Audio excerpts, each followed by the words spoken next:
Assalamu alaikum wa rahmatullahi ta'ala wa barakatuh. Barkamu da sake saduwa cikin wannan tasha ta Alhassan ICT Online. Kamar yadda muka yi bayani, wannan tutorial in zai magana ne akan yadda zaka rage wayanka shan batir ta hanyar saita kunnuwar waya a lokaci kaza da kuma mutuwar waya a lokaci kaza. Duba ga wayan zamani, wayoyin da muke amfani da su a zamanin yanzu sun zo ta yanayin da yawanci ba a cika kashe waya ba. Wani tun da ya saya waya ranar farko da ya saya waya bai taba kashe waya ba, waya sai ya yi wata uku a kunne, waya baya samun hutawa, injin waya bai samun hutawa ko kaɗan. To wannan hanya zai taimaka a wurin kula da lafiyan waya da kuma inganta lafiyan batir ta hanyar saita waya ya kunnu. Misali kana so waya ya kunnu karfe 10 na dare, saboda maybe kana bacci karfe 10 na dare, da kuma wayan ya kunnu karfe 5 na asuba ko kuma karfe 8 na safe, depends on yanda kake so. Wayan zai mutu ba tare da ka sani ba, zai iya kunnuwa ma ba tare da ka sani ba idan ka riga ka seta shi. Za ka iya setawa ya mutu karfe 11 dare. Misali kana bacci karfe 10, sai ka ajiye wayanka a gefe kawai kai baccin ka. Karfe 11 yana yi zai kashe kanshi, kuma karfe 5 yana yi ko kuma 4 na safe zai kunna kanshi kamun ma ka tashi bacci, zai riga ka tashi kenan.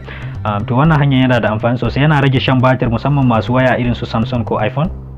Da Allah dana mana subscribe a wannan channel namu na Alhassan ICT Online, saboda duk wani program da muka yi ko wani koyarwa da muka yi zai zo gare ku kai tsaye.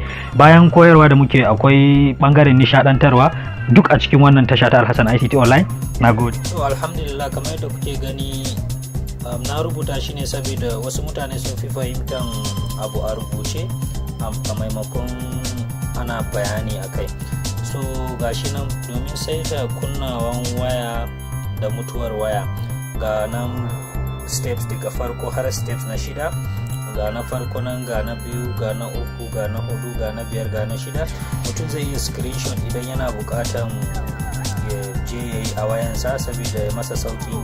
Idan ya manta abu ko baya ɗaya ne, zai iya zuwa screenshot na hoton ya je duba. Ga sunan dai a rubuce. To yanzu bari mu shiga cikin asalin waya kuma mu yi shi a zahirance.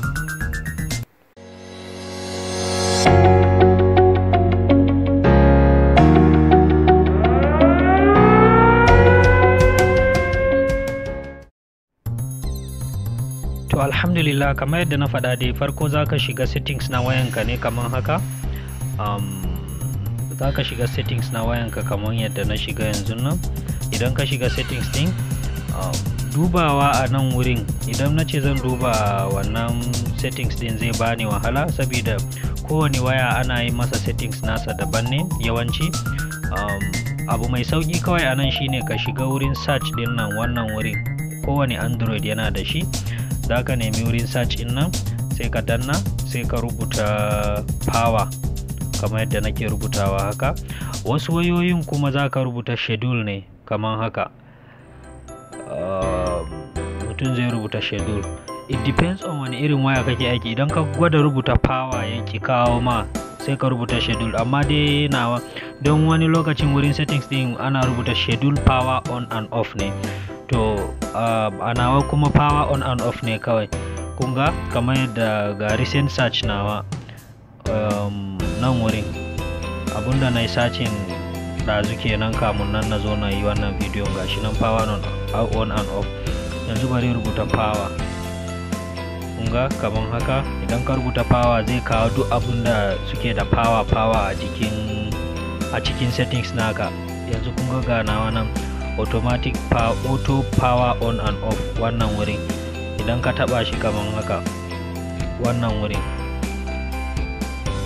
idan ka taba shi kaman haka, to kun gani auto power on. Idan ka danna nan wurin kaman haka, auto power on. Yanzu kun ga karfe, sai ka danna wurin time, sai ka seta time inda kake so wayan ya kunnu.